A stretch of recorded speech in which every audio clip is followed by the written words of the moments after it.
We are continuing with the pancreas, which is called a mixed gland. And this gland, you know that why it is called a mixed gland? Because half of it acts as an exocrine gland and the other half acts as an endocrine part. Exocrine part is secreting what pancreatic juice help in the digestion, whereas you can say that the islet of Langerhans, the other part of the pancreas, is called as islet of Langerhans, and it is an endocrine gland producing three hormones. So these three hormones, one is insulin, the other one is glucagon, and the third one is somatostatin. And the third one about somatostatin is not included in the syllabus, so we have to study only about glucagon and then insulin. So insulin, you have already seen that it is secreted by beta cells, glucagon is secreted by alpha cells, and somatostatin is secreted by delta cells of the pancreas. So here insulin, usually what it will do? It will promote the glucose utilization in the body, so that whatever glucose is produced, it can be used by the body by the action of this insulin. And again, it stimulates the deposition of extra glucose in the blood as glycogen in the liver and in the muscles. And this undersecretion of insulin causes diabetes mellitus. Commonly you are calling it as sugar. Okay. So here what are the symptoms? You can say that there is a high concentration of sugar in the blood, and again a great deal of urine loaded with sugar, and the person feels thirsty always because too much of urination happens from the body, so that water will be lost from the body. Okay. So again another symptom is that loss of weight. So some person, you can see that lost the eyesight or vision. So these are the usual symptoms of the undersecretion of insulin, that is diabetes mellitus. Okay, oversecretion of insulin causes, you can see that sugar level in the blood is lowered, and that condition is called as hypoglycemia. That means sugar is less. So the brain cells, you can see that it enters a state of coma if the level of become too low or even for few minutes. So again this condition is called as what? Insulin shock. The person becomes unconscious and the condition is called as what? Insulin shock or hypoglycemia. So next thing is called as glucagon. So second hormone is called as glucagon, and the quite opposite of what insulin does, this is doing, and it is secreted by the alpha cells of the pancreas. So glucagon, it is secreted by the alpha cells of the pancreas. Okay, and you can say that it stimulates the breakdown of glycogen in the liver to glucose, thus it raises the sugar level in the blood. So quite opposite to that, what insulin does, this glucagon will do. What usually it will do, it will break down the glycogen in the liver to glucose. So breaking down of glycogen to glucose. So automatically when glycogen is break down into glucose, what happens? The sugar level in the blood will be increasing. So what insulin does, quite opposite work only this glucagon is doing. So function of glucagon is to break down this glycogen into glucose, so that this blood in the blood sugar level will be increasing. So that's all about this glucagon, which is secreted by the islet of Langerhans of this pancreas. So the three hormones, insulin, glucagon and somatostatin, and insulin promote the glucose uptake by the body, whereas glucagon stimulate liver to convert glycogen into glucose. So the next gland we can study about thyroid gland.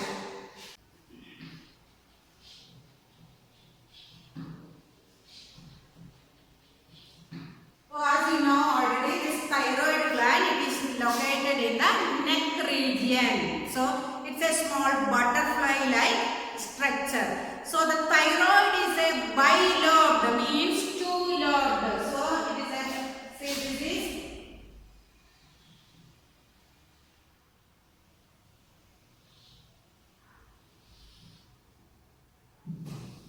see, this is one lobe, this is another lobe. So it is called as a bilobed structure, the two lobes of the thyroid. Okay, so it is a bilobed butterfly shaped structure situated front of the neck and just below the larynx. So here the larynx is situated somewhat here and just below the larynx, what is there? Yes, the thyroid is located and it is just like a butterfly. Okay, the two lobes are joined by a narrow isthmus or interconnection. So this is what is called as isthmus or interconnection. These two lobes are connected by a structure that is called as isthmus or otherwise called as interconnection. It secretes two hormones. One is called as thyroxine and another one is called as calcitonin. So two hormones, one is thyroxine and other one is calcitonin. So these are the two hormones secreted by thyroid gland. So first one is thyroxine and second one is calcitonin. So the second hormone calcitonin, that is not included in the syllabus. Okay. So we can go to thyroxine, which is secreted by the thyroid gland. So but normally this is the structure. It is just like a butterfly. Okay, this is like a butterfly and the structure is connected by a structure called as isthmus. Okay. And what is the function of this thyroxine? It regulates the basal metabolism. So, but normally all the metabolic work, the inside our body, the work will be controlled by and regulated by this thyroxine. That is the rate of cellular oxidation resulting in heat production at rest. So main thing you can see that oxidation, that is cellular oxidation, and so that what will be producing in the body as a result of cellular oxidation, heat will be produced in the body. So an increase in the secretion, increase the metabolism and decrease in secretion lowers it. So as commonly you can say that if the thyroxine is produced more, what will happen? The increase in secretion increases the metabolism. Suppose there is a less secretion of thyroxine, so metabolism rate will be decreasing. Okay. So it also influences the general growth of the body, then ossification of bones and body temperature. What is meant by ossification? Bones become hardened. So you can see as growth takes place, bones become hard in nature. So you can say that it influences the general growth of the body. So growth will be influenced by the secretion of this thyroxine and again ossification of the bones. That is bones become hard in nature and again it maintains or you can say it regulates our body temperature also. Then mental development, another important thing that it regulates the mental development of a person. So the main function, general function of the thyroxine, we can say that it will be influencing the growth of a person's body, then ossification of the bones. Next one is it influencing the or regulating the body temperature as well as the mental development. So these are the general function of this thyroxine. Generally, if we are talking. Okay. Now, under secretion of this thyroid gland, what will happen? Let us see. Under secretion means if the secretion of the thyroxine from the thyroid gland is less in the body, what happens? So, that condition is called as hypothyroidism. Hypothyroidism.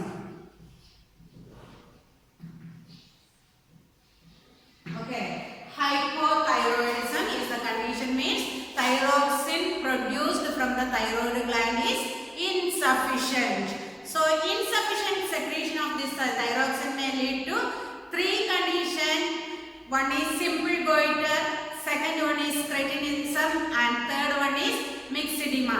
So, these are the three conditions caused in human being due to the insufficient secretion, that is called as hyperthyroidism in human being. So, one by one we can see. First one is simple goiter. Okay. So, you are familiar with the term, I think, the term simple goiter. Hyperthyroidism, for that, first one is simple goiter. You might have seen that some person's neck region is swollen, it became big. That is nothing but goiter. Okay, so this is caused by the under secretion of thyroxine. So, simple goiter is the enlargement of the thyroid and visible as swelling in the neck. So, this condition is nothing but thyroid gland become enlarged. Okay, it become big in nature, and so that swelling in the neck takes place. Okay, so what is simple goiter? Simple way itself you can define that one. Simple goiter is a condition caused by the under secretion of thyroid gland, and in this case the thyroid gland become enlarged and visible as swelling in the neck region. Okay, this is due to the insufficient quantity of iodine in the food.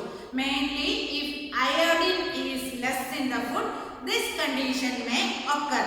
And iodine usually which is present in salt.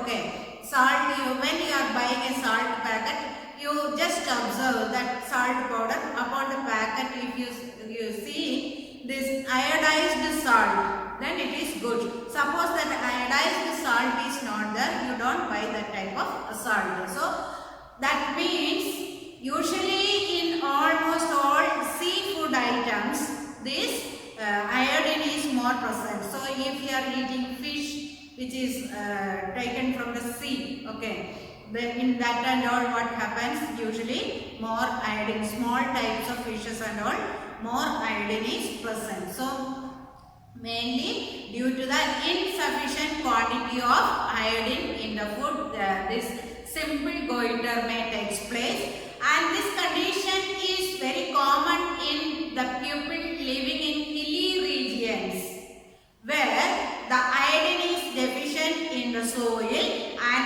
hence in the food grown there. So usually people lives in hilly regions.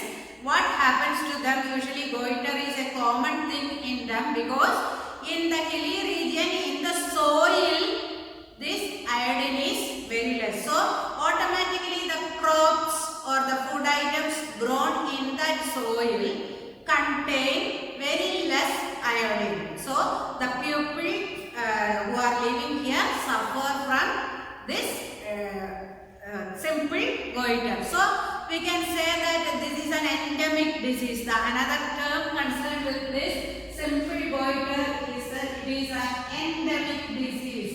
Means it is related to certain areas, especially where in the soil this lack of iodine is present. So why goiter is called an endemic disease. Okay. Then whereas the people living in coastal areas, Usually this goiter is not seen. Why can you say goiter is not seen in, usually not seen in the region where they are living in coastal area? Because in the coastal area their main food is what? Yes, seafoods only. Okay, seafoods are rich in iodine. So usually the people living in coastal area will not be affected by these people. Okay, so thyroid deficiencies are common in many parts of India. Use of iodized salt is containing iodine in the food is recommended because iodine is the active ingredient in the production of thyroxine. So if the thyroid glands want to produce this thyroxine, you can say that this iodine is one of the essential ingredient, okay, or active ingredient for the production of thyroxine. So while buying the salt, you must make sure that the salt contain iodine. So first thing we have studied, by the under secretion of thyroid gland one may get the condition which is called as what? Simple goiter. So that the thyroid gland will not work properly due to the deficiency of iodine, which is one of the active ingredients in the production of thyroxine. Okay, so the simple goiter is the enlargement of the thyroid gland and swelling in the neck occurs. Okay, so usually in those people who are living in the hilly region will be affected with the thyroid goiter, because in the soil, very hilly region, you can say that in the soil there is very less quantity of this iodine is present, and so that you can see that food grown in that soil also do not contain what? Iodine. So hence we can call it as an endemic disease. So second condition occurs due to the under secretion of thyroid gland is cretinism. So second thing is cretinism.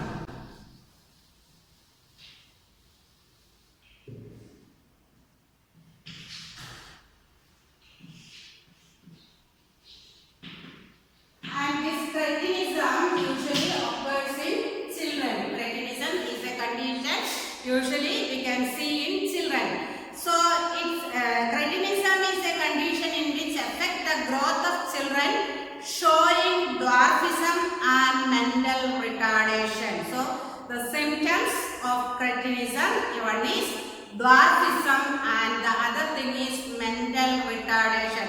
What is meant by dwarfism? Yes, very short. The children will be not up to their growth. They will be very small or short. They do not have proper height.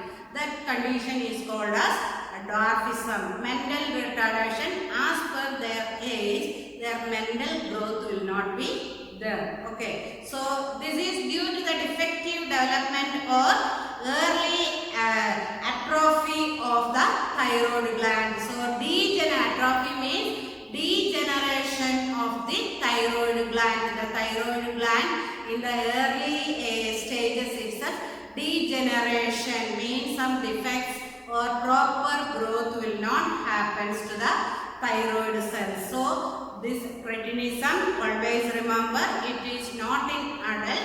Cretinism is a condition which affects the growth of the children. Okay, in children. So usually cretinism we can see in children only, and two main symptoms. One is dwarfism, that means proper growth as per the age. Proper growth will not be there. You might have seen so many short fellows, isn't it? So that is called as dwarfism.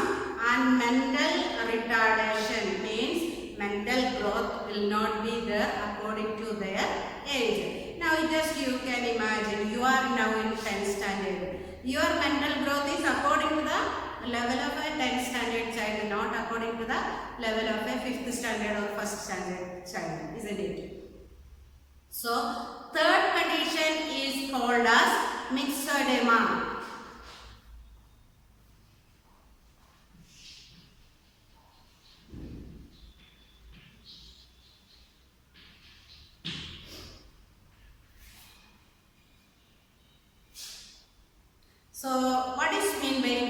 edema. This is also caused by by the activity or the under secretion of our thyroid gland, and this is the condition that is affecting the adults. And if the thyroid gland is not working properly, so always remember cretinism in children, whereas myxedema in adults. Okay, so you can say that if the thyroid does not function properly, in this condition person becomes sluggish, and again what happens with the swelling of the face and hands. So over fat will be happens to the body, so that is sluggish people. Okay, so not for their age, the little bit overgrowth will be happening, so sluggish as well as swelling in the face. So always the face will be swollen, as well as in the feet also this swelling we can see. So these are the three conditions affected by under secretion of this thyroid gland. First one is simple goiter, second one is cretinism, and third one is myxedema. Cretinism always affects children by the early degeneration of this thyroid gland, and myxedema is a condition affecting only adults, and in that case the person becomes sluggish and swelling on the face and in the feet. So these are all about the under secretion or hypothyroidism. Now we can go to the over secretion or hyperthyroidism.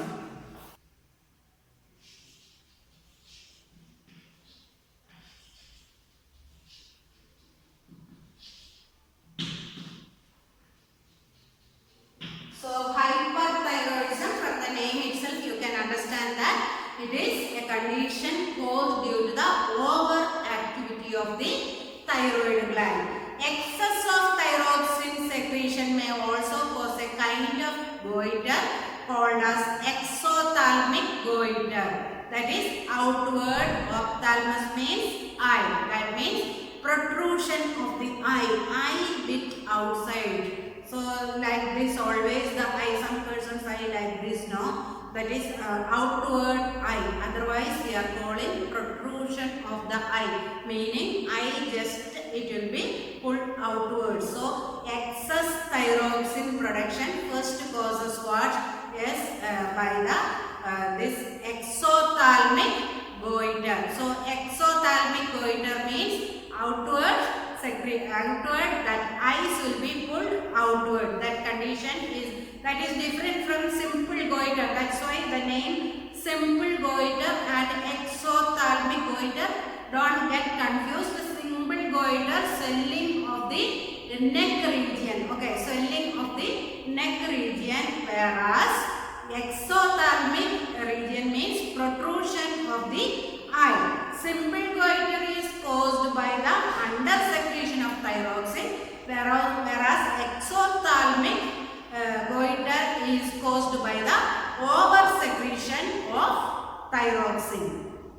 So what are the symptoms of the person having over secretion or exophthalmic goiter? So a marked increase in metabolic rate. So in our body the metabolism will be increasing very much. So increasing metabolism. First, increasing metabolism. Okay, so this is the first thing. Then second symptom is that rapid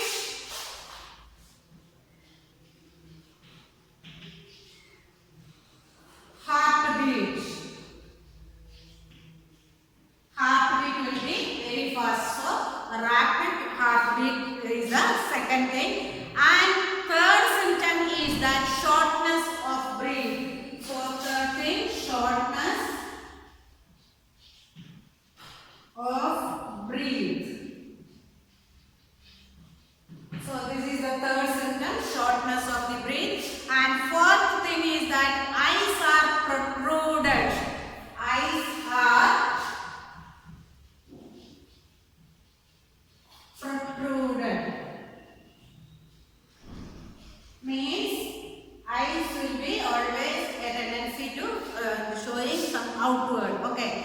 then forms a goiter in the neck.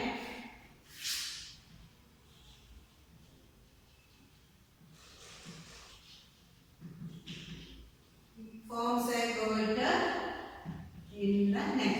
So these are the symptoms of the hyperthyroidism. Okay, that is example this exothalamic goiter.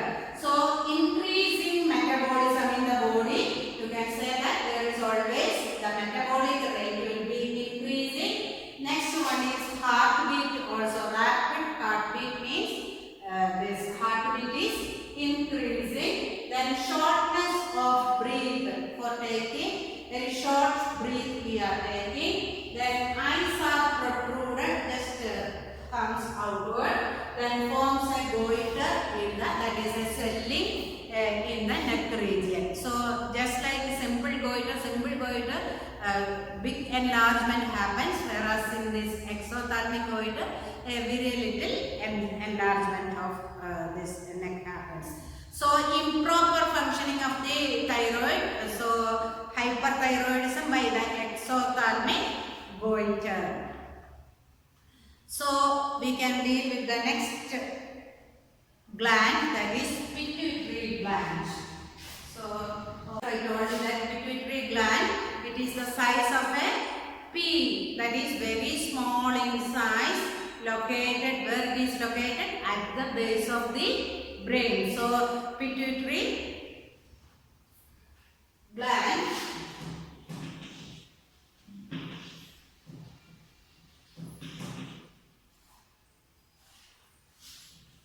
is located at the base of the brain, and it is very small in size, that is the size of a pea seed. Pea, garden pea, green peas, you know. What is the size? It is very small in size, isn't it? So it is like this, it is very small in size, and so even though it is small in size, this pituitary gland is called as master gland. Why it is called as master gland? Because it has a control over other glands. That's why it is called as a master gland. So the pituitary gland is a small projection about the size of a pea, which is hangs from the base of the brain, that is below the hypothalamus. So exact location of this what pituitary is base of the hypothalamus. It is popularly called as the master gland because it seems to control practically all the other endocrine glands. So it is controlling all other endocrine glands, and so it is called as what? Master glands. So where is its exact location? In the brain, below the hypothalamus. While studying the nervous system, you have studied the upper thalamus and the lower hypothalamus. Okay, in the midbrain, hypothalamus and thalamus. So below the thalamus, this pituitary gland is located. And it has two distinct lobes. The pituitary gland, if you are drawing, you can see that two lobes like that. It has two distinct lobes like this, and it has two parts. Two distinct lobes are there for pituitary gland. Okay, and one is called as the anterior pituitary, and the next one is called as posterior pituitary. So the anterior pituitary, you can mark like this. So the cells will be arranged like this, and this is called as anterior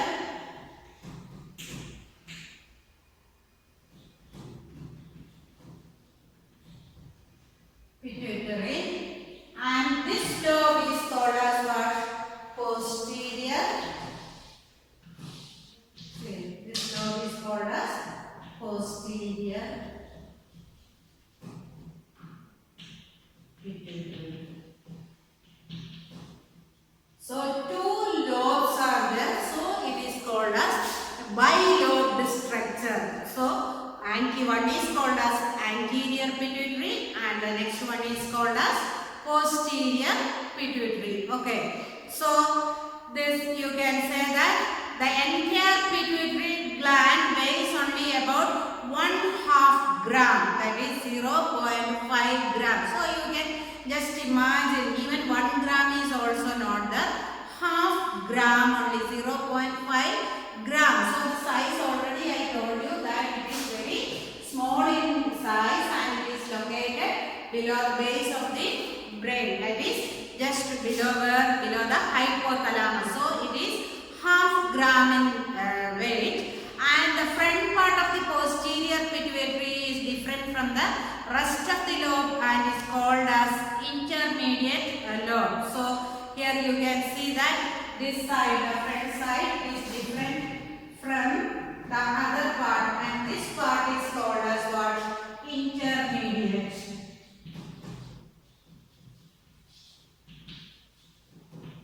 So this part is called as intermediate lobe.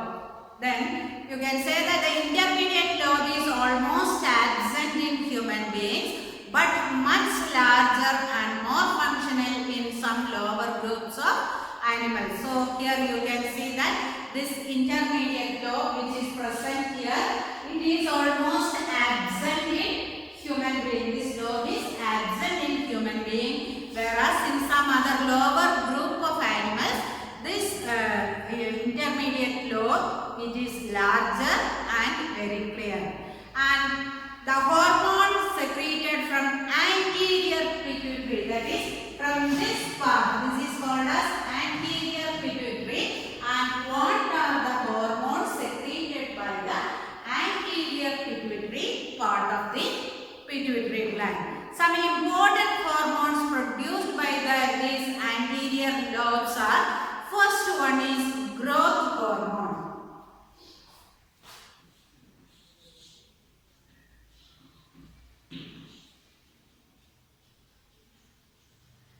Otherwise called as GH, growth H hormone. Okay, so growth hormone, this is essential for the normal growth. It is also called as somatotrophin. So the other name of growth hormone is somatotrophin.